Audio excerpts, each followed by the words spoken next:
ভাই পডকাস্টটাকে আপনি কেন টার্গেট করলেন যে আমি এটা নিয়ে কাজ করতে চাই? টিভি চ্যানেলদের বা ওদের একটা কর্পোরেট এজেন্ডা থাকতে পারে।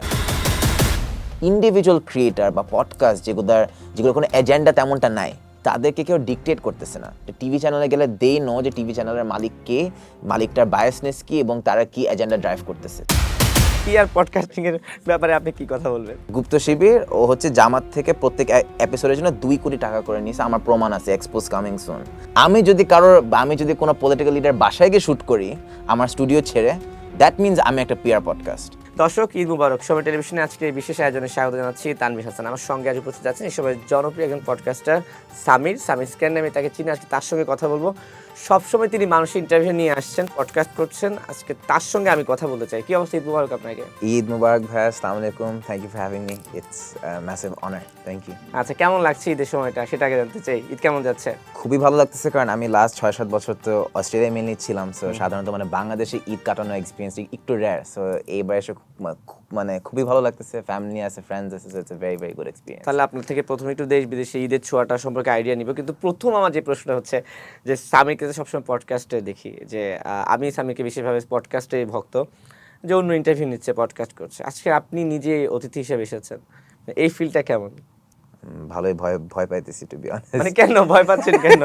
কারণ আমরা যখন একটা পডকাস্ট করি সেটার আগে আমরা চেষ্টা করে যাচ্ছি কি ধরনের প্রশ্ন করা যায় যেটাতে আসলে গেস্টটাকে একটু ঝামেলা বলবো না, বাট সেফ ফিল করে কিভাবে একটু ডিফিকাল্ট প্রশ্ন করতে পারে। আমার সেম জিনিস মাথায় আসতেছিল যে আপনার জানি কি চলতেছে মাথায়, যে ওকে কিভাবে ঝামেলার মধ্যে ফালানো যায়। So I am a bit scared, but let's see, ইনশাআল্লাহ ভালো যাবে। না ঈদের সময় আমি আপনাকে কোনো ঝামেলায় ফেলতে চাই না। কিন্তু ইন্টারভিউ দেওয়া সহজ নাকি নেওয়া সহজ, কি মনে হয় আপনার কাছে? দেওয়া খুবই টাফ, অ্যান্ড ওইগুলো না আজকে hopefully we can talk about it, but হ্যাঁ, নেওয়াটা ইজ না, আপনাকে ঈদের সময় আমি একদম নির্ভর করে দিচ্ছি, নো টেনশন, জাস্ট আমরা মন করে একটু আড্ডা দিই তাইলে হবে। ঈদ যেহেতু চলছে, ঈদ প্রসঙ্গের কথা বলি। অনেকদিন তো দেশের বাইরে ছিলেন, আমি একটু এই ব্যাপারটা জানতে চাই। যেমন আমি পার্সোনালি বাংলাদেশের থেকে এই ছোটোবেলা ঈদ আর বড়বেলা ঈদ খুব মিস করি, যে ওই সময় এমন হতো, এখন আমরা ফিলটা পাই না। আর আপনি বিদেশ গিয়ে ঈদ করতেন, আসলে দেশের বাইরে কি ঈদের ফিলটা পাওয়া যায় আদৌ? দেশের বাইরে যারা ইন্টারন্যাশনাল স্টুডেন্ট যারা আছে, এখন অনেক স্টুডেন্ট আমরা দেখতে পাই প্রত্যেক বছরে, আমাদের হাজার শত হাজার স্টুডেন্টরা বিদেশে যায়, তারা খুবই স্ট্রাগল করে। আমি যখন দেখি আমার অনেক ফ্রেন্ডসরা আছে যারা বাংলাদেশি ইন্টারন্যাশনাল স্টুডেন্ট, যারা তারা খুবই স্ট্রাগল করে, তাদের একটা লোনলিনেস কাজ করে, তাদের একটা হোম সিকনেস কাজ করে, তারা দেশটাকে খুবই মিস করে। আমার ক্ষেত্রে আমি আরেকটু ফরচুনেট, কারণ আমরা ফ্যামিলি হিসাবে মুভ করি। আমার বয়স যখন মাত্র 13, আমরা 2016-তে মুভ করি অ্যাজ এ ফ্যামিলি। আব্বু ছাড়া আমরা পুরো family we move to Partha, Australia. এটা একটা ভেরি স্মল সিটি, বাট যেহেতু আমাদের ফ্যামিলি ছিল, ঈদ ওখানেও একটা স্পেশাল একটা ফিলিং ছিল আর কি। আর এমনিতে ঈদের দিন কি করা হয়, কাটানো হয়? ঈদের দিন হচ্ছে আমরা ফ্যামিলির সাথে সময় কাটাতে পারি, আম্মু একটু রান্না বান্না করে, একটু স্পেশাল, সো ওইটাই আর কি। Eid is always. মজার কোনো পছন্দের খাবার আছে যে এই জিনিসটা না হলে মনে হয় ঈদটা একটু incomplete? I think halwa I think সবসময় আম্মু যে কোনো ঈদই হোক, আম্মু always makes very good halwa, so it's a very good. আর আমার পছন্দ হচ্ছে জর্দাটা। আমি জানি না জর্দা খেয়েছেন কিনা, যে লাল লাল জর্দা এবং হচ্ছে আপনার ফুচকার সঙ্গে যে চটপটি, এই দুটা ছাড়া আসলে আমার ঈদ হয় না আর কি। আমরা মূলত সামিকে পডকাস্টার হিসেবে চিনি। আমার মাথায় এই প্রশ্ন ছিল না, যেটা এখন চলে এসেছে। আপনি পড়াশোনা করেছেন দেশের বাইরে। সাধারণত আমরা দেখি যে দেশের বাইরে পড়াশোনা করে দেশের বাইরে স্টাবলিশড হয়ে যায়। আপনি চলে এসেছেন বাংলাদেশে এবং পডকাস্ট সহ আই থিঙ্ক আরও অনেক কিছুর সঙ্গে যুক্ত আছেন। কি সঙ্গে যুক্ত আছেন এবং দেশে ফেরত আসা কেন আপনার? আই থিঙ্ক বিদেশে যারা বড় হয়, ধরেন আপনি বিদেশে একজন তরুণ, you are working very hard, you are studying. আমি যেমন ল নিয়ে পড়তেছিলাম খুব ভালো একটা ইউনিভার্সিটিতে ইন অস্ট্রেলিয়া। সো আমার মোটামুটি লাইফটা একদিকে যাচ্ছিল খুবই সেফ। আমার একটা ভালো চাকরি ছিল, আমি একটা ওয়্যারহাউসে কাজ করতাম, বাট অস্ট্রেলিয়া একটা ওয়্যারহাউসে কাজ করাও ভালো আর্নিং দিবে।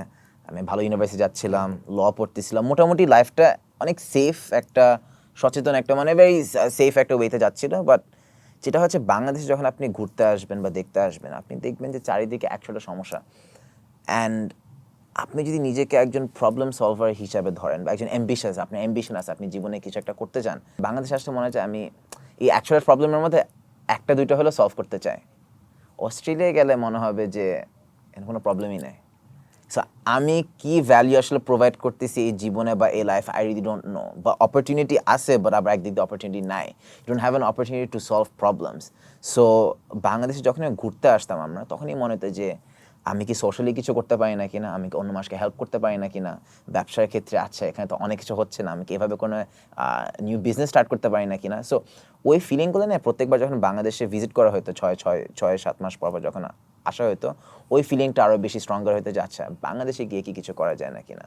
তো আমার এখনও মনে পড়ে আমি একবার আব্বু আম্মুকে বলছিলাম যে আমাকে একটা সেমেস্টার গ্যাপ নিতে দাও, আমি একটু 6 মাস বাংলাদেশে কাটে আসতে চাই। বিকজ যারা বাংলাদেশ ছেড়ে দেয় খুবই কম বয়সে, তাদের একটা আইডেন্টিটি ক্রাইসিস হয়, তার দেশকে ভুলে যায় খুবই সহজে, তাদের দেশের প্রতি কোনো মায়া থাকে না।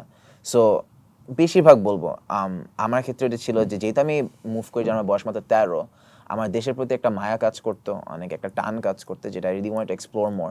সো বাংলাদেশে আমি মনে আছে 2022-এর শেষ থেকে আমি 6 মাস কাটাই, I was like okay fine, আমি এখানে কিছু একটা করতে চাই। সো আলহামদুলিল্লাহ যারা যারা জানে, বাট এজেন্সি বা ডিজিটাল এজেন্সি জিনিসটা is a very popular thing এখন। সো আমার হিসাব খুবই সিম্পল ছিল যে আমি যদি একটা টিম বাংলাদেশে ফর্ম করতে পারি, video editors, designers, content strategist যারা আছে, আমরা মার্কেটিং করতে পারি for clients across Australia and Bangladesh both. So আমি আসলে মূলত ফুল টাইম কন্টেন্ট ক্রিয়েটার না, আমি এজেন্সি চালানো খুবই বিজি থাকি, আমার ক্লায়েন্টস আছে across Australia and Bangladesh both. আমার দুই জায়গায় অনেক ট্রাভেল করতে হয় এই আর কি। সো আমি কই থাকি সেটাও জানি না, আমি অনেক ট্রাভেল করি and I try and make my clients and content আর কি I am doing on the side.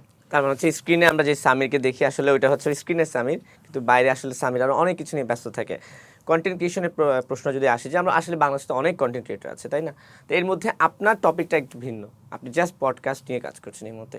হ্যাঁ, তাই পডকাস্টটাকে আপনি কেন টার্গেট করলেন যে আমি এটা নিয়ে কাজ করতে চাই? আমার কাছে মনে হয় যে গত কয়েক বছর বাংলাদেশি কন্টেন্ট ক্রিয়েটার আসলে আমরা কীভাবে বলি, স্পন্সর পেয়ে এত ইউজ টু হয়ে গেছি যে আপনি দেখবেন যে যেহেতু and it's a very good thing যে এখন বাংলাদেশে বেশিরভাগ যারা ইনফ্লুয়েন্সার বা কন্টেন্ট ক্রিয়েটার আছে বহুত টাকা ইনকাম করে। বহুত টাকা এখন, মানে বহুত টাকা obviously is a relative term, but সব এখন ফুল টাইম কন্টেন্ট ক্রিয়েটার। ইনফ্লুয়েন্সাররা earn more or way more than the average Bangladeshi. And যেটার কারণে যেটা হয়েছে যে আমরা খুবই ইউজ টু বা রিলায়েন্ট অন স্পন্সরশিপ ইনকাম। আমি ভিডিও বানাবো, আমাকে স্পন্সর এ টাকা দিলে, আর স্পন্সর হচ্ছে একটা রিকোয়ারমেন্ট থাকে যে আচ্ছা তোমার এই জিনিস করতে হবে। সো দেখবেন যে বাংলাদেশে কন্টেন্টের কোয়ালিটি অনেকটুকু ফল করছে, কারণ আমরা ক্রিয়েটর হিসেবে ব্র্যান্ড ফ্রেন্ডলি হতে চাই, ব্র্যান্ডকে খুশি রাখতে চাই। আমি জানি যে কোনো ডেঞ্জারাস কন্টেন্ট পোস্ট করে আমি পরের ভিডিওতে স্পন্সর পাবো না।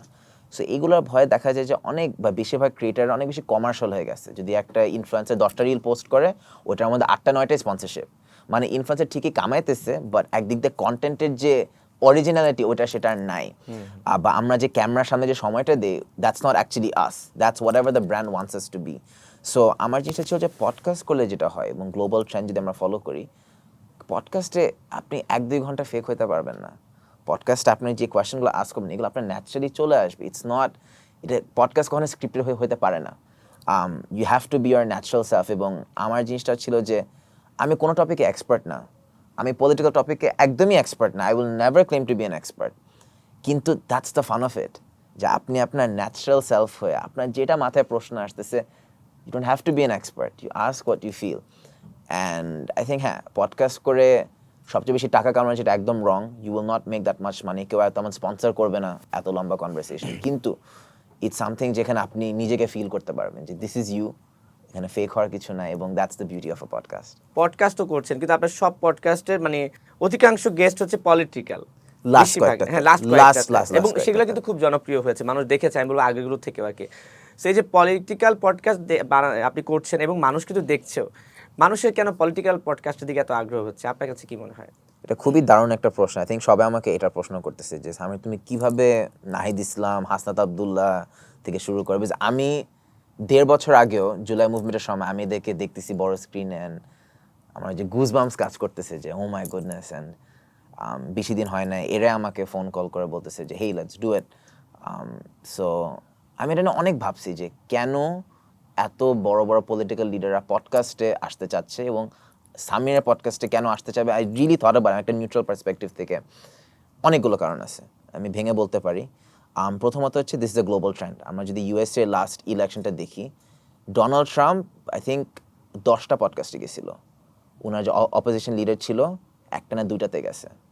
এখন আমাদের বুঝতে হবে যে পডকাস্ট কেন এত বড় হচ্ছে। নাম্বার 1 হচ্ছে it's the downfall of main stream media. Main stream media এখন মানুষজন বিশ্বাস করে যে মালিকদের হাতে, মালিকদের এজেন্ডা, অ্যাডভার্টাইজাররা যেটাতে খুশি হবে তাদেরকে তারা হ্যাপি করে নিয়ে বেশি ব্যস্ত। ইন্ডিভিজুয়াল ক্রিয়েটার বা পডকাস্ট যেগুলো কোনো এজেন্ডা তেমনটা নাই, বা most of them don't have one at least, তাদেরকে কেউ ডিকটেট করতেছে না। ফর এক্সাম্পল, এখন আমি যদি সে হাসাদ আবদুল্লাহ কোনো একটা টিভি শোতে গেল, ওকে শুধু ইন্টারোগেট করবে সে একটা ব্র্যান্ডেড টি শার্ট পরলো, এই টি শার্টটার ক্যাশ সে কোথায় পাইছে, সে একটা জুতা পরলো, সে জুতাটা টাটা হাঁকা কই পাইছে। এই ট্রিটমেন্টটা কখনো অপোজিং পার্টিকে দেওয়া হবে না, তাদেরকে প্রশ্নগুলো করা হবে না, বিকজ টিভি চ্যানেলদের বা ওদের একটা কর্পোরেট এজেন্ডা থাকতে পারে পুরো পৃথিবীতে, শুধু বাংলাদেশে না, everywhere. And that's how main stream media works.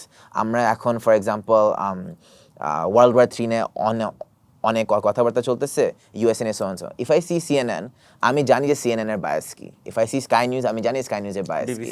BBC, আমরা জানি কার কোন বায়াস। সো একইভাবে বাংলাদেশের বায়াসটা হয়ে গেছে, যেখানে গেস্টরা চাবে বা পলিটিক্যাল ক্যান্ডিডেটরা চাবে যে তারা ফেয়ার ট্রিটমেন্ট পাক।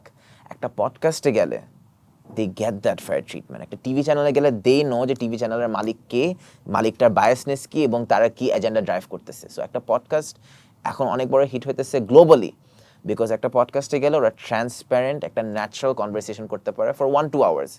ওদের জন্য একটা অনেক বড় রিস্ক, বিকজ একটা টিভিতে 15-20 মিনিটস খুবই টাইট, যেটা হয়ে যায় টিভি চ্যানেলে আসা একটা ইন্টারোগেশনের মতো হয়ে যায়, একদম 15-20 মিনিট হার্ড হিটিং কোয়েশ্চেন, প্রমাণ নিয়ে বসবে, ধরবে।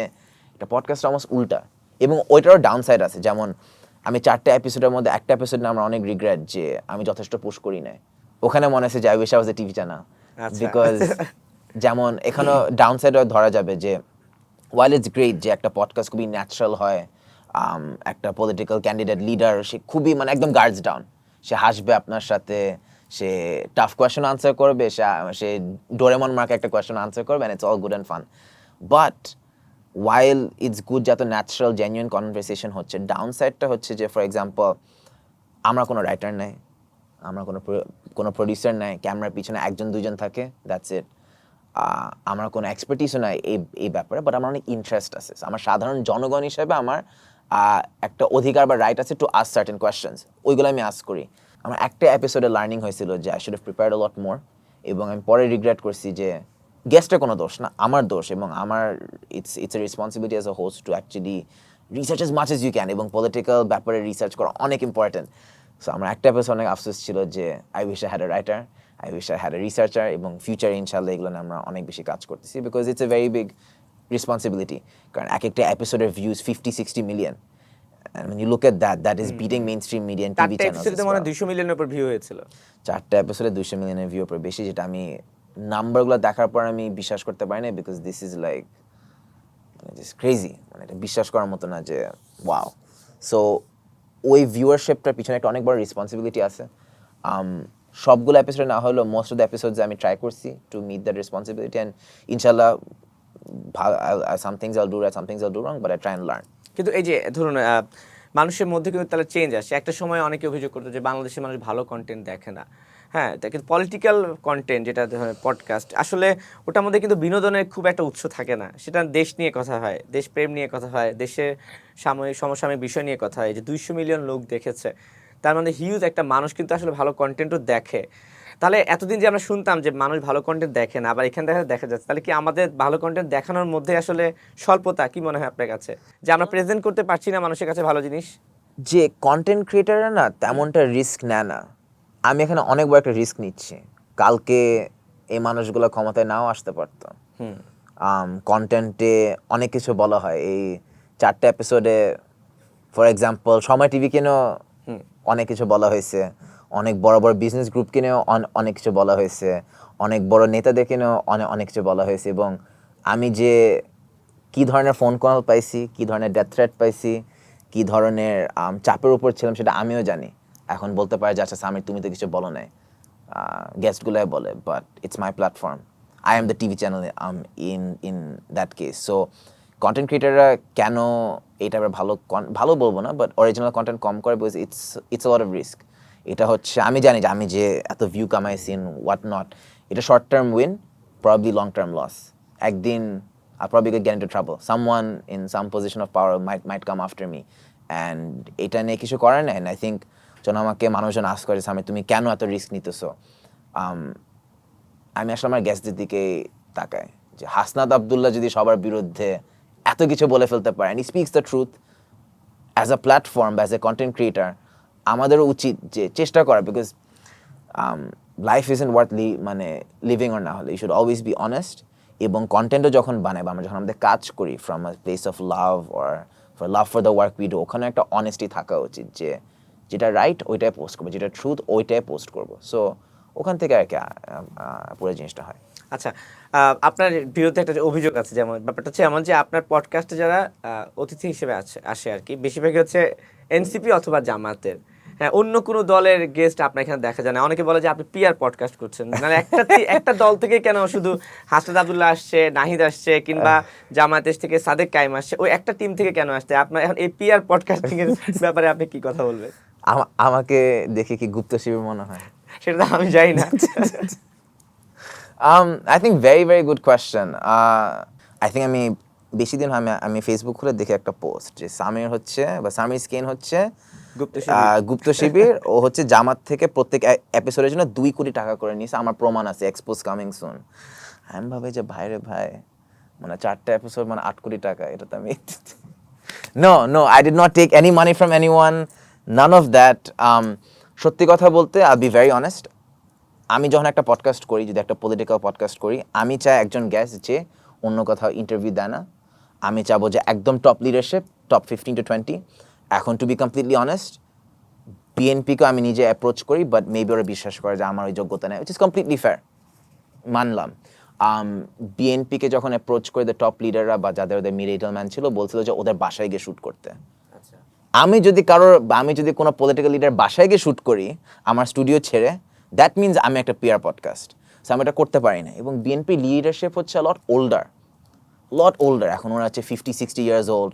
ওরা কি ভুয়া কন্টেন্ট ক্রিয়েটার, ওরা কি মানে ওরা এসব জানে না, they don't know what a podcast is such, ওদের পাত্তা দিতেছে না। অ্যান্ড বিএনপির পয়েন্ট অফ ভিউ থেকে বা একজন একটা বড় পলিটিক্যাল পার্টি থাকে, ওরা হচ্ছে মেইন স্ট্রিম মিডিয়া অলরেডি তাদের হাতে আছে, they have the TV channels. একইভাবে যখন একটা চ্যালেঞ্জিং পলিটিক্যাল পার্টি থাকে, for example NCP or even Jamaat, they are clearly trying to rebuild their brand.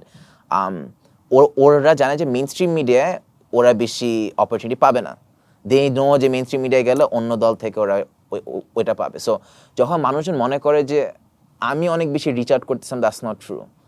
I think it's quite interesting যখন when you're seeing the podcast, what if I told you যে political লিডাররা নিজেরাই reach out করতেছে? I think that's quite interesting, and I don't know if people know that. So ওরাই reach out করে এবং they know that they can benefit from us, and we also know that we can benefit from them. So আমি প্রথমে এপিসোডে not really BNP, but we brought Faham Abdus Salam, এবং to me Faham Abdus Salam is neutral, but he's also, আমরা তো সবাই জানি। So আমার কাছে I did a BNP episode there, যেখানে I let him speak freely. তারপর Nahid Islam, I think we owe it to the July movement. জামাতেরটা was quite an interesting one, and আমি story share করতে পারি। নাহিদ এবং ফাহাম ভাইয়ের এপিসোড অ্যান্ড সালমান ভাইয়ের এপিসোড ছাড়ার পর অনেক রিকোয়েস্ট আসে, আমার ইমেল ভরে যায়। ইয়েস, আমাকে অনেক টাকা অফার করা হয়েছিল, বাট এখানে মানুষজনের বুঝতে হবে যখন ওই যে টাকা খাইছে বা টাকা অফার করছে, টাকা অফার করা হচ্ছে the once who are not the most popular, যাদের টাকা দিয়ে অ্যাকচুয়ালি শোতে আসতে হয়। হাসনাত আব্দুল্লাহ, নাহিদ ইসলাম, সাদিক কায়েম, এদের কখনো টাকা দিয়ে শোতে যাইতে হবে না। They know that, I know that, they don't have to pay money to go anywhere. But যখন দেখবেন যে সে আই ওয়াজ ব্রিংিং অনেক লিডারদেরকে যাদেরকে সবাই চিনে না, তখন ইউ উইল নো যে আচ্ছা ও তো পিআর পডকাস্ট। তখন আমি মানতাম আমি মিডল বা লোয়ার লেভেলে কোনো লিডারকে আনি নাই, and it was a branding decision as well. আমি চেষ্টা করি, অনেক ভালো ভালো লিডারও আছে যাদেরকে আনা উচিত ছিল মেবি, অ্যান্ড সবাই তেমন যে টাকা অফার করে, but I got 50 to 100 request from political leaders to bring them on the podcast, সব BNP, Jamaat, NCP, what not. But ওদের যদি ওই পজিশনিংটা না থাকে, উইচ আই ওয়াজ হোপিং, আমি চাই যে শোটা একটা সার্টেন পজিশনিংয়ে থাকুক। So whether they pay money or not, I don't want the money, I don't want any of them, চাই না। And I think political leader থেকে টাকা নেওয়া for a show would be very very bad. এবং যখনই সেখানে আসলে টাকার ব্যাপার চলে আসে, তখন আসলে পডকাস্টটা আমার মনে হয় নিরপেক্ষ থাকবে, সোজা কথা। তখন আমার মনে হয় যে হাসনাত আব্দুল্লাহ আসুক বা নাহিদ, তখন প্রশ্ন দেখলে বোঝা যায় যে আসলে এটা পিআর পডকাস্ট নাকি আসলে নর্মাল একটা পডকাস্ট।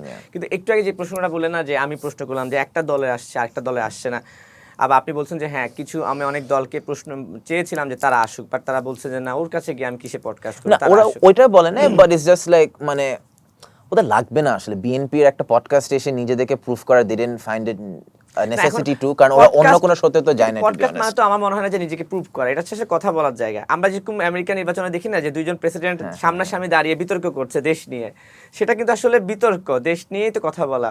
সো পডকাস্ট আমার কাছে মনে হয় যে আমি এসে প্রুভ করব যে আমি কি সত্য না মিথ্যা, ব্যাপারটা অমন না, হয়তো বা মন খুলে কথা বলা। এখানে আই থিংক এটা জেনারেশন গ্যাপও কাজ করে নাকি। এক্স্যাক্টলি, আই থিংক লাইক যদি কোনো দল বা পলিটিক্যাল যদি জেনজির সাথে কমিউনিকেট করতে চায়, কারণ পডকাস্ট যে আমি টিভির কথা বলি, টিভির ক্ষেত্রে জেনজি কয়জন আর দেখতেছে, টিভি ডিজিটাল পেজগুলো দেখতেছে, বাট টিভি চ্যানেল দেখে জেনজি কয়জন আর দেখবে। So podcast are great way to communicate online. এবং আমি একটা জিনিস বলতে পারবো যে 3জন এমপি ক্যান্ডিডেট যারা আমার শোতে আসছে, all 3 of them won because they obviously it's not the main reason why, but ওরা চুজ করছে যে আচ্ছা জেনজির সাথে কমিউনিকেট করা is a priority, and that was shown throughout their campaign. আপনি তাদের সোশ্যাল মিডিয়া যদি ঘেটে দেখেন, তারা রাইট ভিডিও পোস্ট করতেছে, রাইট অ্যামাউন্ট অফ পোস্ট করতেছে, এই ধরনের শোতে আসতেছে। ওয়াই? ওরা জানে যে Gen Z is their voter base and they prioritize that, and look at where they are now.